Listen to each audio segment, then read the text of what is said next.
Hey everyone, welcome back to Garam Masala podcast. तो आज हम बात करेंगे जनाब के व्लॉग के बारे में और चालू के व्लॉग के बारे में। तो मैंने जनाब का व्लॉग देखा। फाइनली दीपिका जो है वो ठीक हो के घर आ गई है। उन सभी लोगों को बहुत मुबारकबाद जिन्होंने घर बैठकर या या जहाँ भी कहीं वो थे वहाँ से उन्होंने उसके लिए दुआ किया। अपने अपने रिलीजन के हिसाब से लोगों ने दुआ किया कि किसी ने तहज्जुद की नमाज पढ़ी है, कोई पूजा पाठ किया है। तो लोगों ने बहुत दुआ किया है ना, बहुत मतलब आउट ऑफ वे जा कर के। जो लोग उसे पसंद नहीं भी करते थे और क्रिटिसाइज़ करते थे, उन लोगों ने भी दुआ किया है दीपिका के लिए। तो ये बहुत अच्छी बात है। ये एक बहुत अच्छा लोगों का एक पॉजिटिव साइड जो है वो दिखा है और लोगों की दुआ जो है वो रंग लाई और वो ठीक हो गई और वो वापस आ गई। वेरी गुड, बहुत अच्छी बात है। अब आते हैं शोएब पे।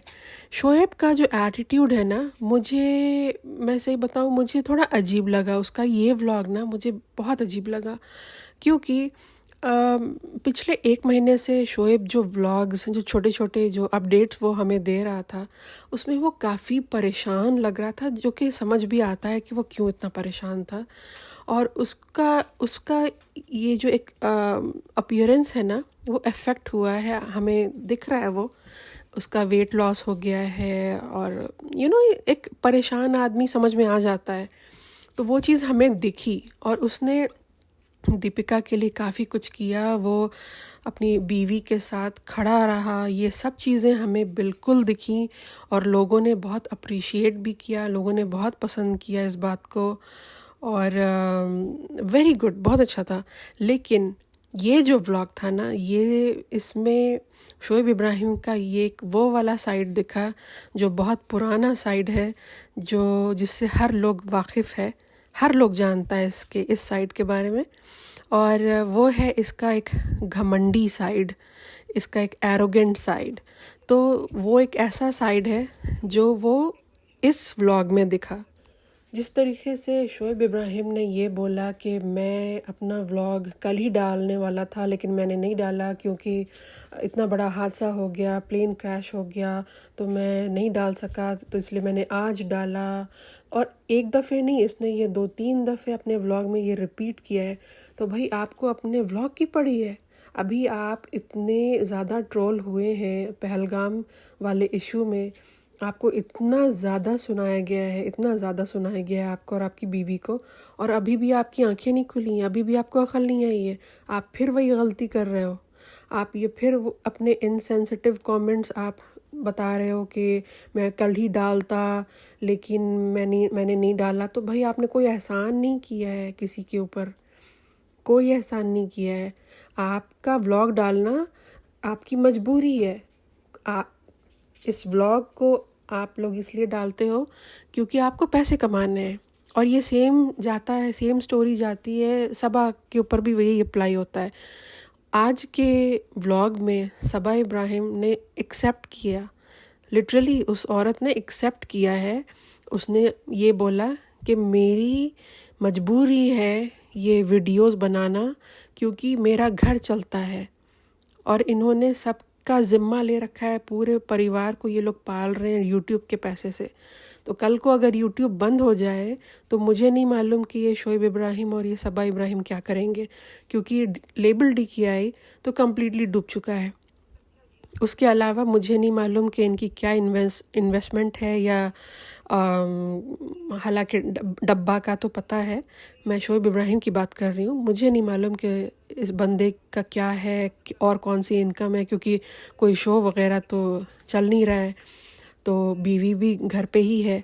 तो इनकी इनकम क्या है ये हमें नहीं मालूम है, और कहाँ से आती है हमें नहीं मालूम। तो ये जो व्लॉग्स का जो रोना ये लोग रोते हैं ना, ये व्लॉग्स डालना इनका शौक़ नहीं है, इनकी मजबूरी है, क्योंकि यूट्यूब से इन्हें पैसे आते हैं। अच्छा जी, फिर आते हैं शोएब इब्राहिम के उसी वाले टॉपिक पे। फिर ये आ जाते हैं एंड में अपने व्लॉग के, दोनों मियाँ बीवी बैठ जाते हैं। दीपिका तो फिर भी बहुत अच्छी तरीके से और बहुत हम्बल तरीके से उसने ऑडियंस से बात किया है। लेकिन ये शोएब इब्राहिम, मैं सही बता रही हूँ, ये कुत्ते की दुम है ये इंसान। इसको कुछ भी कर लो, कुछ भी कर लो, इस बंदे के लिए ये सुधरने वाला नहीं है। ये अपने उसी अवतार में वापस आता है जिसके लिए ये ट्रोल होता है। ये उसी अवतार में वापस आकर के लोगों को बोल रहा है कि हमारे बहुत सारे हेटर हैं, बहुत से लोगों ने बहुत कुछ बोला लिखा, तो लेकिन कोई बात नहीं, हमारे चाहने वाले बहुत ज़्यादा हैं। तो जब आपके चाहने वाले इतने ज़्यादा हैं तो आपको फिर क्यों ये इतने छोटे मोटे, मेरे ख्याल है 20-25 हज़ार से ज़्यादा कुछ ऐसे लोग होंगे नहीं जो आपको क्रिटिसाइज़ करते होंगे, क्योंकि आपकी तो मिलियंस में फॉलोअर्स हैं। तो मिलियंस में जो लोग आपको चाह रहे हैं तो आप उन पे ध्यान दो। आप क्यों ध्यान दे रहे हो आप टुच्चे से नंबर पे, जो छोटा सा नंबर है? तो लेकिन आपको फ़र्क पड़ रहा है, ये फ़र्क पड़ रहा है। आप कह रहे हो कि आपको फ़र्क नहीं पड़ता, लेकिन आपको फ़र्क पड़ता है, क्योंकि अगर फ़र्क नहीं पड़ता तो आप ये सब मेंशन नहीं करते। और इस आदमी को देखो, ये वही आदमी है जो कुछ दिन पहले, कुछ हफ्ते पहले ये बोल रहा था कि आप भले ही हमें बाद में क्रिटिसाइज़ कर लेना, बाद में जो चाहे बोल लेना, लेकिन अभी हमारे लिए दुआ करिए, ये कीजिए और वो कीजिए। तो मतलब ये कैसा इंसान है, जब इसको अपनी जब ज़रूरत होती है ना ऑडियंस की, तो ये बिल्कुल कटोरा लेकर खड़ा हो जाता है कि भीख लेके कि आइए आप मुझे, मेरे लिए ये कीजिए, मेरे लिए दुआ कीजिए। मतलब दुआओं की भीख मांगते हैं ये लोग। ये हमेशा का कहानी है इस पूरी इब्राहिम फैमिली की। ये जब गया था, कौन सा शो था, डांस शो जो था, उसमें भी ये पूरी फैमिली भीख मांग रही थी वोट्स के। तो ये इनकी पुरानी आदत है, जब इनको कुछ चाहिए होता है तो ये कटोरा लेके खड़े हो जाते हैं, और जब इनका काम पूरा हो जाता है तो ये उसी ऑडियंस को ऐसा लात मारते हैं। मतलब ये वही इंसान है जिसने, मैं भूलती नहीं हूँ, ये वही इंसान है जिसने इसी ऑडियंस को, इसी सब्सक्राइबर्स को ये बोला था कि आप तले जाओगे, शर्म करो, ये करो, वो करो। मैडम जो थी उन्होंने बोला कि गेट आउट, ये वो, हमें नहीं चाहिए तुम्हारी सिंपैथी। तो आप ये सोचो कि जब इनको ज़रूरत होती है तो इनका एटीट्यूड देखो कैसे चेंज होता है, बिल्कुल गिरगिट की तरह। और जब इनका काम पूरा हो जाता है तो फिर इनको ये सारे सब्सक्राइबर्स को ऐसे निकाल के फेंकते हैं जैसे दूध में से मक्खी। तो इनके लिए ये जो सब्सक्राइबर्स हैं सिर्फ इनके लिए दुआ मांगने के लिए हैं। इनको है कि बस मेरी तारीफ़ करो, मुझे अमीर बनाते रहो, ताकि हम जो है वो प्रॉपर्टीज़ ख़रीदें और बिज़नेस खोलें और गाड़ियाँ पे गाड़ियाँ आएँ और ये हो वो हो। बस हम उल्टे सीधे काम ज़रूर करेंगे, लेकिन हमें पॉइंट आउट मत करो, हमें क्रिटिसाइज़ मत करो, क्योंकि अगर तुमने पॉइंट आउट किया तो हम तुम्हारा नाम रख देंगे जेलस। मतलब इनके हिसाब से अगर इनकी कोई गलती अगर आप पॉइंट आउट करो तो आप जेलस हो, आप हेटर हो। तो ये तो इनका हाल है। तो खैर, पॉइंट यहाँ पे ये है कि इस बंदे में एक कॉन्फिडेंस दिखा, एक ऐसा वो नहीं होता है कि ओ चलो अब तो दीपिका ठीक हो गई है, अब तो मुझे इनकी दुआओं की कोई ज़रूरत नहीं है, भाड़ में जाएं ये सब के सब। तो वो वाला एक एरोगेंस जो है ना, वो दिखा मुझे इस व्लॉग में। और which is like very very sad and disappointing, क्योंकि मुझे कहीं ना कहीं शक था, मुझे पता था कि ये आदमी कुत्ते की दुम है, ये आदमी कभी नहीं सुधरने वाला, इसको कोई रिस्पेक्ट नहीं है अपने सब्सक्राइबर्स की। सब्सक्राइबर्स इसके लिए सिर्फ़ और सिर्फ पैसे कमाने के सिर्फ एक ज़रिया है, बस, उसके अलावा कुछ नहीं है। अच्छा जी, बहुत से लोग ये बोल रहे हैं कि शोएब की फैमिली सब गायब थे, जब दीपिका आई तो कोई भी नहीं आया, नीचे तक कोई नहीं आया, ना घर में कोई था। तो पहले एक्चुअली मैं सच बताऊं तो मुझे भी पहले ये चीज़ अजीब लगी कि कोई क्यों नहीं आया वेलकम करने के लिए, जबकि वो इतनी बड़ी सर्जरी से वो 11-12 दिन बाद वो घर आई है और उसको वेलकम करने के लिए कोई बंदा नहीं खड़ा है। तो ये मुझे कोई एक चीज़ जो है वो बहुत अजीब लगी। लेकिन फिर ना मैंने सोचा कि एक तरीके से अगर आप सोचो तो अच्छा है, अच्छा ही हुआ, क्योंकि इस मौदाहा गैंग के बारे में, इब्राहिम फैमिली के बारे में हम सब जानते हैं कि ये लोग कितने कितने अनहाइजेनिक हैं। तो जब हम जानते हैं तो जाहिर सी बात है कि ये जो जनाब हैं, इन्हें तो पता है ही अपने फैमिली के बारे में। तो इन्होंने जानबूझ करके अपनी फैमिली को बोला होगा कि भैया दूर रहो तुम सब के सब, क्योंकि तुम आओगे तो मेरी बीवी हो सकता है वापस अस्पताल पहुंच जाए, इसलिए अच्छा है कि तुम लोग सब दूर रहो। ये वो फैमिली है जो 10-10 दिन पे नहाती है, और इतने गंदे लोग हैं भैया, oh my God. Last vlog में ये सबा इब्राहिम जो है अपने घर में, ये जिसमें उसने अपना टब में पैर का पेडिक्योर कराया था, उसी टब में वो लोग बैठ के बिरयानी चबा रहे थे, तभी तो वो रेहान जो है वो अस्पताल पहुंच गया था। तो ऐसे तो ये लोग हैं, ऐसी तो इनके घर में हाइजीन की चीज़ें चल रही हैं, आप सोच ही लो, खुद ही अंदाज़ा लगा लो। तो मुझे लगता है कि या तो शोएब इब्राहिम ने या तो दीपिका कक्कड़ ने बोला होगा कि भैया इन लोगों को दूर ही रखो हमसे, क्योंकि ये लोग मौदाहा गैंग जो है ये आएगा और मुझे डबल इन्फेक्शन दे के जाएगा। तो मुझे लगता है कि अगर जिसका भी आइडिया है, बिल्कुल सही आइडिया है, बिल्कुल सही किया है। अब बात करते हैं चालू मैडम के व्लॉग के बारे में। तो चालू का व्लॉग मैंने देखा, सास ससुर जो हैं वो मौदाहा वापस जा चुके हैं बेचारे, एज़ यूजुअल। हमेशा सनी की जो माँ है वो हमेशा रोते हुए ही जाती है बेचारी। इस दफ़े ज़्यादा रो रही थी, पहले तो था कि सिर्फ बेटा को छोड़कर जा रही हैं, इस दफ़े बेटा और पोता। तो समझ में आता है कि एक ऐसी बहू से शादी कर लिया है बेटे ने जो बेटा को बिल्कुल ही अलग कर दिया है माँ बाप से, और ख़रीद करके ले आई है मुंबई, और जाने का नाम ही नहीं लेती है, ना वो खुद जाती है ना अपने हस्बैंड को जाने देती है। तो खैर वो तो अब क्या ही कर सकते हैं। चालू मैडम, चालू बीइंग चालू, वो तो वही करेगी। उसने पैसे से सनी को बिल्कुल ख़रीद के अपना ग़ुलाम बना रखा है, तो ये तो इनका चलता रहेगा। सनी फिर अपने कज़न को ले जाता है शॉपिंग कराने के लिए, और वो पूछता है कि तुम्हें क्या चाहिए बताओ, बैलेंसियागा चाहिए, गुची चाहिए, अरमानी चाहिए, ये चाहिए वो चाहिए। ये वो आदमी है जिसको मतलब इसकी अपनी औकात जो है वो एक 5 रुपए का जो आता है ना रूपा का बनियान, वो ख़रीदने का भी नहीं है। लेकिन ये देखो कितना लंबा लंबा फेंक रहा है ये अपने कज़न्स के आगे।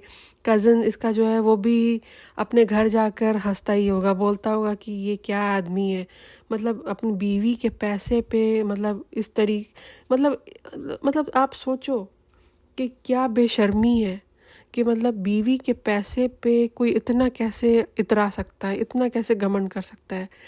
एक होता है ना कि अगर मैं अगर अपना एग्जांपल दूं, मैं अपने मायके वालों को अपने हस्बैंड के पैसे पे इस तरीके से शॉपिंग नहीं करा सकती, ठीक है। बिल्कुल लापरवाह की तरह कि जो बोलो, जैसा बोलो, जितने का भी बोलो, जो भी ब्रांड बोलो, मैं इस तरीके की हरकत नहीं कर सकती अनलेस मैं अगर कमा रही हूँ। अगर मेरा पैसा है, मैं कमा रही हूँ, तो मैं उस पैसे से इस तरीके से बात कर सकती हूँ कि जो बोलो, जैसे बोलो, जिस पे भी हाथ रखो वो मैं तुम्हें ख़रीद कर दूँगी। तो वो एक अलग चीज़ है, अपने पैसे से इंसान को कॉन्फिडेंस आता है। लेकिन आप बीवी के पैसे पे इतना आप कॉन्फिडेंस दिखा रहे हो, मतलब इसको मतलब मैं क्या बोलूँ। एक होता है ना बेशर्मी, तो बहुत अंडर स्टेटमेंट है। बेशरम प्रो मैक्स से भी ऊपर अगर कोई वर्ड होगा तो वो आता है ये सनी के लिए, क्योंकि इस बंदे को 2 पैसे की शर्म नहीं है। अपनी बीवी का पिंक कार्ड यूज़ करता है ये बंदा, और अपने घर वालों को ये ख़रीद लो, वो ख़रीद लो, ऐसे ले लो, वैसे ले लो। अगर यूट्यूब बंद हो जाए तो इनके पास कुछ नहीं है। मुझे नहीं मालूम कि इनका जो खुशामदीद है वो कितना चलता है, गॉड नोज़, क्योंकि गूगल पे तो उसके रिव्यूज़ बहुत गंदे हैं। तो मुझे नहीं मालूम कि कितनी इनकम आती है इनकी। लेकिन आप यूट्यूब इनका जो है भैया, कुछ भी हो जाए, मतलब एक वो कहते हैं ना कि क़यामत भी आ जाए तो यूट्यूब इनका नहीं बंद होने वाला। अच्छा, ये डब्बा जो है ये बोलती है कि लोग हमारे वीडियोस बनाते हैं, हमारे अगेंस्ट वीडियोस बनाते हैं, और उनका घर उससे चलता है। अरे यार, तुम्हें शर्म नहीं आ रही है ये बोलने में? सबसे पहली बात कि जो लोग ये वीडियोस बनाते हैं, पॉडकास्ट बनाते हैं तुम्हारे और तुम्हारे फैमिली के अगेंस्ट, ऐसा नहीं है कि उनका घर इस पैसे से चलता है। उस पैसे से जो चिल्लर जो आता भी होगा, खैर मेरा तो छोड़ ही दो, मेरा तो अकाउंट बहुत नया है, लेकिन जो ऑलरेडी इस्टेब्लिश्ड जो लोग हैं जो वीडियोस बनाते हैं इनके ऊपर, उनके जो व्यूज़ आते हैं उनसे आप सोच लो कि क्या चिल्लर पैसे आते होंगे। तो उससे घर चलता है? कोई घर वर नहीं चलता। सबके पास, आई एम श्योर सबके पास कोई ना कोई जॉब डेफिनेटली होगी और बहुत अच्छी जॉब होगी। कोई आपके ऊपर जो है वो बैठ के पैसे नहीं बना रहा है। आपके ऊपर वीडियोस बनाने का सिर्फ और सिर्फ एक रीज़न है, और वो ये कि आपकी और आपके फैमिली की हिपोक्रेसी जो है वो लोगों को एक्सपोज करनी है। इसलिए, क्योंकि बाकी तो बिल्कुल अंधे बने हुए हैं। आपकी जो ऑलमोस्ट 4 मिलियन जो आपके सब्सक्राइबर्स हैं, वो सब के सब अंधे बने हुए हैं बिल्कुल। उनको कोई मतलब नहीं, आप कुछ भी करो, कुछ भी दिखाओ, जितने भी नॉनसेंस हरकतें करो, उनको कोई परवाह नहीं है। लेकिन ये जो पॉडकास्टर्स हैं या जो रेडिट पे लिखते हैं, ये जो लोग हैं, इन्हें दिख रहा है कि यहाँ पे प्रॉब्लम है, तो वो पॉइंट आउट कर रहे हैं। जाहिर सी बात है आपको नहीं अच्छा लग रहा है। आपके फ्री फंड में आप जो है वो कटोरा लेके यहाँ से वहाँ आप घूमते रहते हो, वीडियोस बना बना के डालते हो, उसमें तो कोई मेहनत लगती नहीं है। हेलो फ्रेंड्स करके पैसा कमा रहे हो और प्रॉपर्टी और पैसे बना रहे हो। तो आपकी हिपोक्रेसी को ये लोग एक्सपोज कर रहे हैं, बस वही आपको बुरा लग रहा है। और दूसरी बात ये रही कि आपको कोई हक नहीं, आप ये किसी को बोलो कि आप जो हो वो हमारी वजह से पैसे कमा रहे हो। आप जो हो अपने सब्सक्राइबर्स की वजह से पैसे कमा रहे हो। आप भी किसी की वजह से पैसे कमा रहे हो, है ना?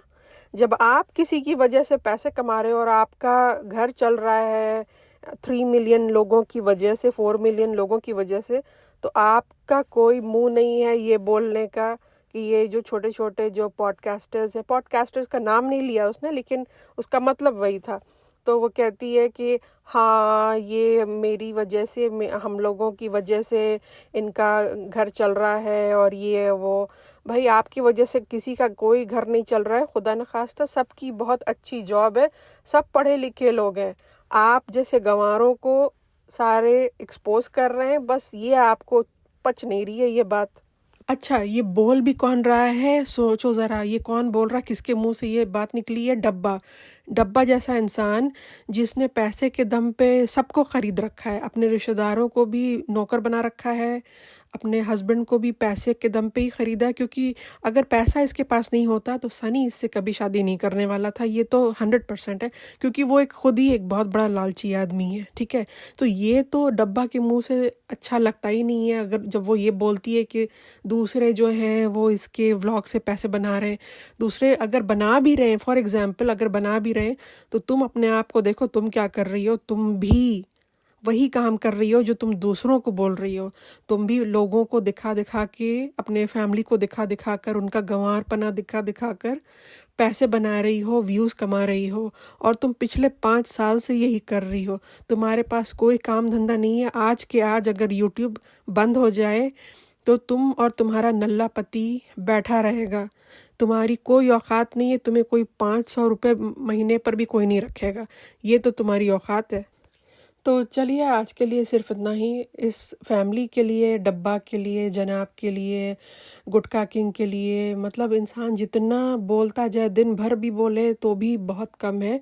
ये लोग इतने ज़्यादा हिपोक्रेट हैं, करते खुद ही हैं सारा कमाल, लेकिन आ करके ऑडियंस को सुना सुना करके ये बोलते हैं कि आपने ऐसे कर दिया, आपने ऐसे बोल दिया। बेसिकली इनको ये है कि ये कुछ भी करें दुनिया में, बस इनको आप चुपचाप से इनके व्लॉग्स देखो, इनमें कोई खामी मत निकालो। बस इनको आप जो है वो बस अमीर बनाने में हेल्प करते रहो, बस। उसके अलावा आपका कोई काम धंधा नहीं है। बस इनको दुआएं दो, इनको अमीर करो, बस। उसके अलावा आपकी कोई औकात नहीं है। वक्त आने पे आप गाली खाने के लिए भी बैठे रहो और हर तरह के अब्यूज़ सुनने के लिए भी आप बैठे रहो, लेकिन इनको कुछ मत बोलो। चलो, फिर मिलते हैं नेक्स्ट व्लॉग में। नेक्स्ट पॉडकास्ट में, सॉरी। और फिर इनका बैंड फिर से बजाते हैं। तो चलिए मिलते हैं नेक्स्ट पॉडकास्ट में।